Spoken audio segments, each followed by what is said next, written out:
গহপুৰৰ পৰা আহিছে অসীমা। নমস্কাৰ। নমস্কাৰ।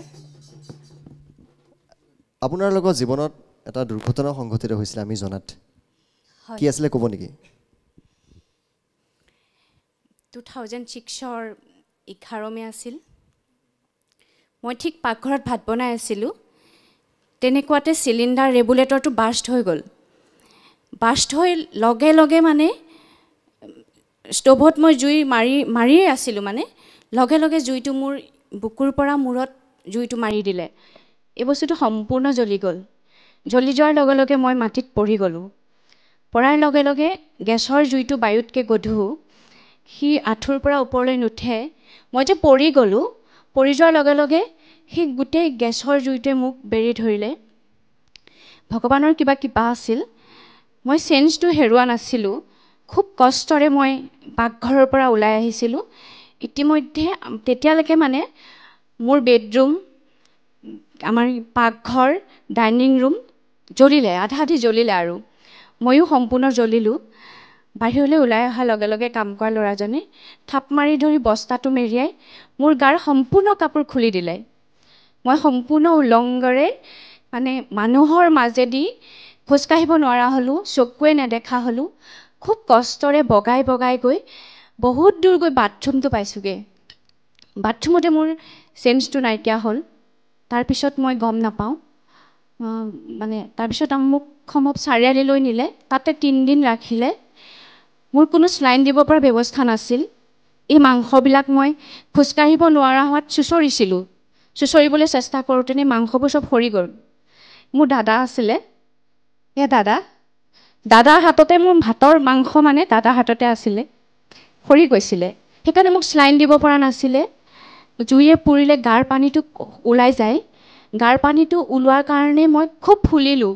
জুইয়ে পুৰাৰ কাৰণে ফুলিছিলোঁৱেই, গাৰ পানীটো ওলোৱাৰ কাৰণে আৰু ফুলিলোঁ। 3 দিন মোক তেনেকৈ পেলাই থ'লে চাৰিআলিত।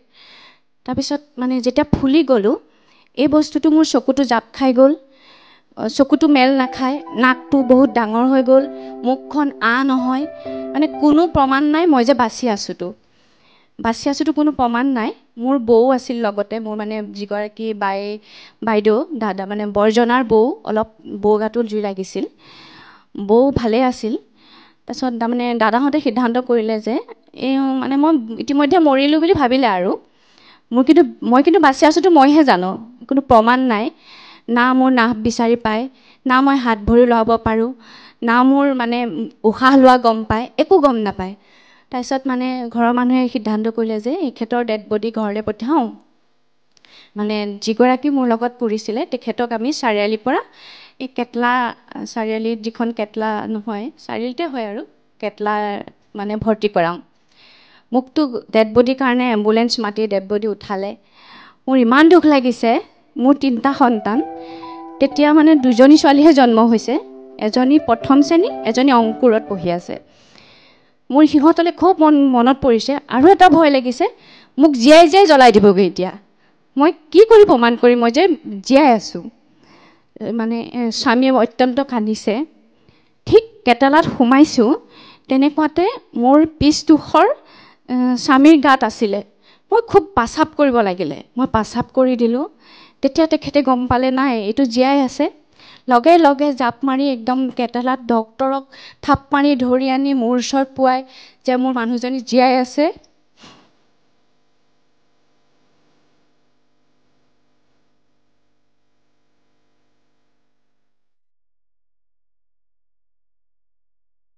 বহু কষ্ট কৰি কি ক'ম, মানে স্বামীৰ অশেষ চেষ্টা, অশেষ মৰমৰ ফলত আজি মই ইয়াত। ধন্যবাদ। বহুত বহুত শুভেচ্ছা জনাইছোঁ। আজি অসমৰ নৱপ্ৰজন্মই শিকিব যে মনৰ জোৰ থাকিলে কিমান জোৰ থাকে। সদায় মনত জোৰ লাগিব, মনত সাহস লাগিব। সাহসেই আদিমূল বুলি কয়, ঠিক তেনেকুৱা আপোনাৰ ক্ষেত্ৰত হৈছে। আপোনাৰ সাহস আছে।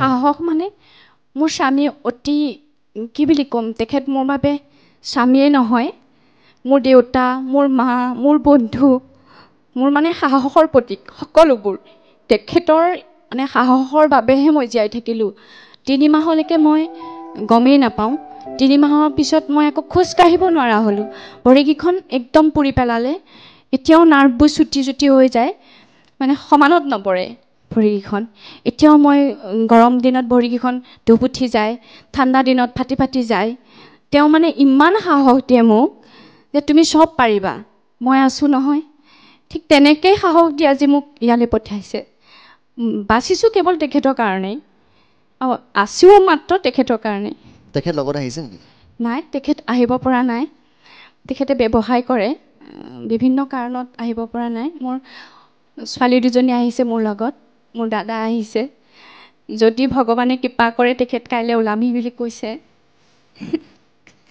নিশ্চয় এবাৰ নাচটো চাওঁ এবাৰ নাচৰ মাজলৈ আহোঁ ধন্যবাদ দুখৰ পৰা সুখৰ মাজলৈ আহোঁ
হাজিলু ৰঙে দৈ পেপাও মইনা হাজিলু ৰঙে দৈ পেপাও মইনা কলি দৈ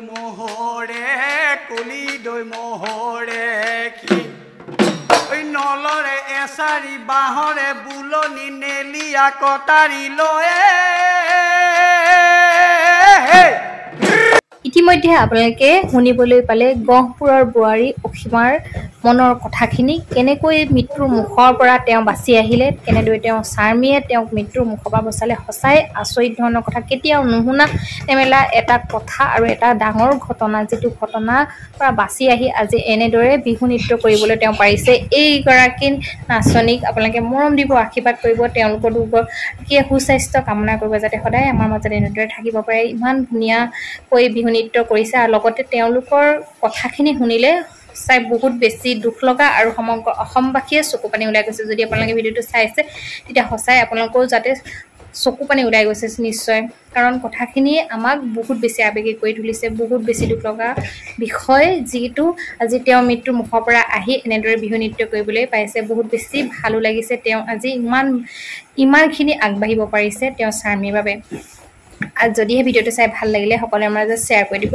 আৰু লাইক এটা কৰি দিব কমেণ্ট কৰিবলৈ নাপাহৰিব ভিডিঅ'টো সম্পূৰ্ণ চোৱাৰ বাবে সকলোলৈ বহুত বহুত বেছি ধন্যবাদ থাকিল